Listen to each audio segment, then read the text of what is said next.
शहरी की बात करें तो वो लगभग 5.5 किलोमीटर लंबी है। भाई आप यहाँ पे देख सकते हो बहुत ज़्यादा टूरिस्ट आए हुए हैं। वो गन्स हैं जो 16 से 17वीं सदी के बीच में यूज़ करी गई थी। 12, 13, 14। वहाँ पे आप देख सकते हो एक और प्लेट्यू है। तो 3, 2, 1। दोस्तों स्वागत करता हूँ आपका इस वीडियो में बीदर शहर से, जो कि नॉर्थन कर्नाटका का एक प्यारा सा शहर है। इस शहर की हम एक फेमस साइट पे आए हुए हैं जिसका नाम है बीदर फोर्ट। आज हम इस फोर्ट के बारे में सारा कुछ जानने वाले हैं, तो बने रहिए वीडियो में।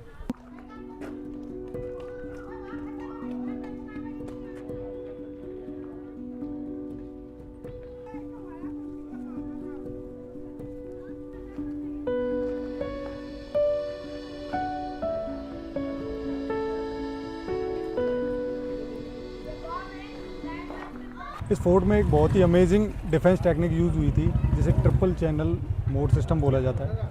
इसमें बेसिकली 3 गड्ढे पैरेलली हुआ करते थे, जिससे दुश्मन जो फोर्ट में आने की ट्राई कर रहे हैं उनके लिए ट्रबल 3 गुना ज़्यादा हो जाती थी।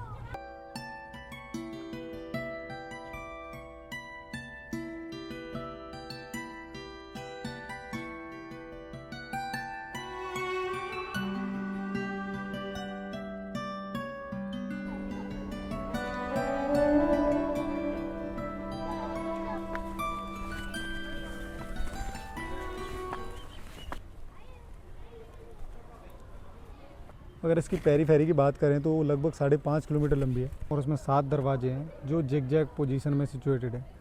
इनके बीच लगभग 3,500 सैनिक डिप्लॉय करे जा सकते थे उस समय।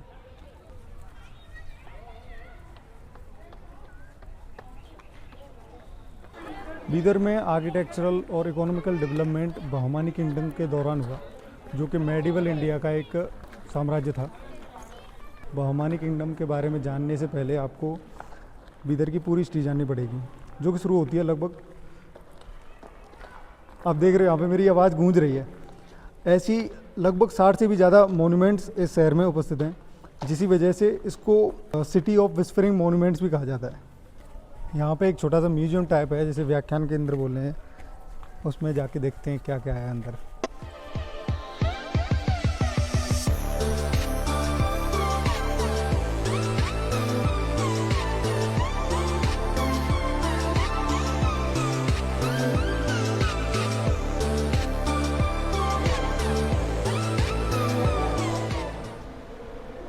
इस जगह पर ये कुछ तलवारें और ये वेपन्स यूज़ करे गए थे उस टाइम के। वो गन्स हैं जो 16 से 17वीं सदी के बीच में यूज़ करी गई थी इन रूलर्स के द्वारा। ये 10वीं और 11वीं सदी का आर्ट वर्क है, जो शायद बाद में खोज के निकाला गया होगा इस एरिया से।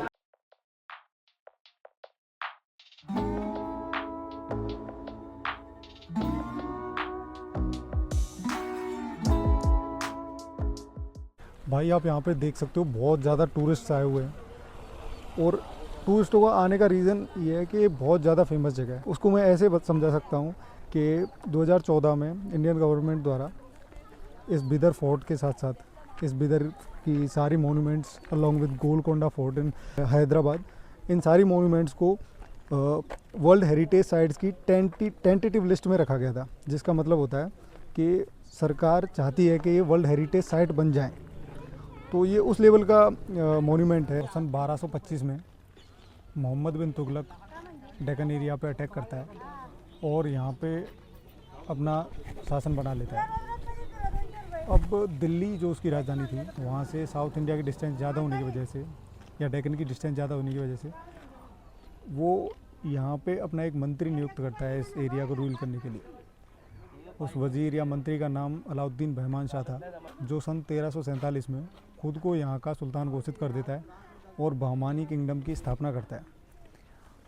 उस बहमानी किंगडम की स्थापना के टाइम पे वो अपनी कैपिटल को गुलबर्गा रखता है, जो यहाँ से लगभग 130 किलोमीटर दूर है। और बीदर का टेम्परेचर कंपैरेटिवली कम होने की वजह से, यहाँ की क्लाइमेट ज़्यादा ठंडी होने की वजह से, वो अपनी कैपिटल गुलबर्गा से बीदर शिफ्ट कर लेते हैं।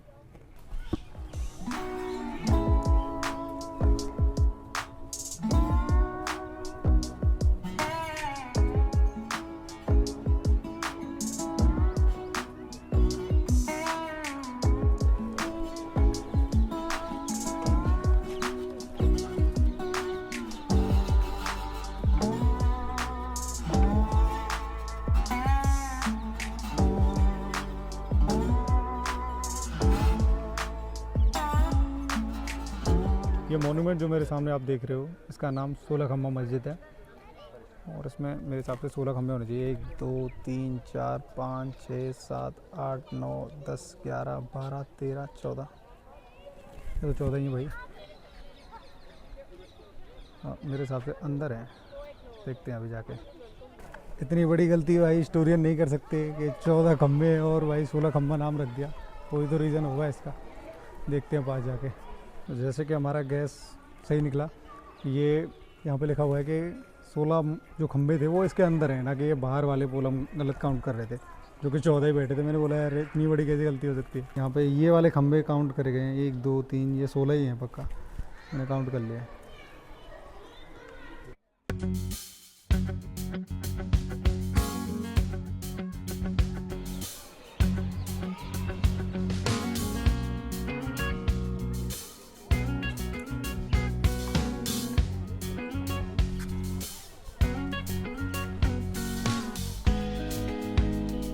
बहमानी किंगडम का सबसे पावरफुल एनिमी विजयनगर किंगडम था, जो इसके साउथ में पड़ता है, और वो सबसे one of the most powerful Hindu kingdom था अब तक का। कहीं ना कहीं ये सेम टाइमलाइन में एग्जिस्ट करते थे। जब कहीं ये फोर्ट बन रहा था उस समय हम्पी दुनिया का सबसे रिचेस्ट सिटी था और वहाँ पे दुनिया के सबसे बड़े ट्रेड हो रहे थे। ये भाई साहब ने घंटी बजा दी है, ये वापस जाने का बोल रहे हैं। तो लगता है अपनी कथा समाप्त हो गई। आपने इमरान हाशमी का एक गाना इश्क सूफियाना तो सुना ही होगा, वो इसी लोकेशन पे शूट हुआ है, इसी फोर्ट पे वो पूरा गाना शूट हुआ था। और टू बी प्रिसाइज, वो जो आप मेरे पीछे देख रहे हो वो दीवाने खास है, उसके अंदर ही सारी शूटिंग की गई थी उसकी। वो आग वाग जल रही है, वो सारा सीन वहीं का है। अगर मैं गलत नहीं हूँ तो वो एक करेज वाटर सप्लाई सिस्टम का एक वेंट है। अब आप सोचेंगे कि करेज वाटर सप्लाई सिस्टम क्या था, तो उसको भी बताता हूँ। बीदर फोर्ट मेडिवल इंडिया के one of the best water supply systems के लिए जाना जाता है। इस सप्लाई सिस्टम का नाम करेज या कनात बोलते थे। इंटरनल कॉन्फ्लिक्ट्स की वजह से बहमानी किंगडम 1518 में 5 अलग अलग किंगडम्स में टूट जाता है, जो उनमें से बीदर, बेरार और बीजापुर, गोलकोंडा ये शामिल थे। बीजापुर में गोल गुम्बज बना और निजाम्स के अंडर कुतुब मीनार बना। तो इन सारी मोनूमेंट्स के बारे में हम जानेंगे। हम्पी के बारे में भी ब्लॉग बनाने वाला हूँ। दोस्तों, मैंने आपको बताया था कि बीदर कंपैरेटिवली ठंडा था गुलबर्गा से, तो उसका रीज़न, उसके 2 रीज़न हैं। दोनों रीज़न मैं अभी आपको कुछ सेकंड में बताने वाला हूँ। पहला रीज़न है यहाँ की मिट्टी और सॉइल प्रोफाइल कह देते हैं। यहाँ पाई जाने वाली मिट्टी लेटेराइट है, जो कि ज़्यादा हीट अब्जॉर्ब नहीं करती, जिसकी वजह से यहाँ पे ज़्यादा गर्मी नहीं रहती। दूसरा रीज़न है इधर का एल्टीट्यूड। बीदर एक प्लेटू पे स्थित है, जिससे ये ज़्यादा हाइट पे है और हाइट बढ़ने के साथ साथ टेम्परेचर कम होता है। ये बिल्कुल भाई ये हाइट है और ये यहाँ से नीचे आप देख सकते हो कितनी नीचे दुनिया बसी पड़ी है। वहाँ पे आप देख सकते हो एक और प्लेट्यू है। साइड ये सारा कुछ नीचे है और इस साइड ये फोर्ट, क्योंकि तो बहुत ऊंचाई पे स्थित है। तो दोस्तों, ये था मेडिवल इंडिया का one of the well preserve fort, Bidar fort. इस वीडियो में हम इतना ही रखते हैं। आपसे मिलता हूँ अगली वीडियो में। जय हिंद।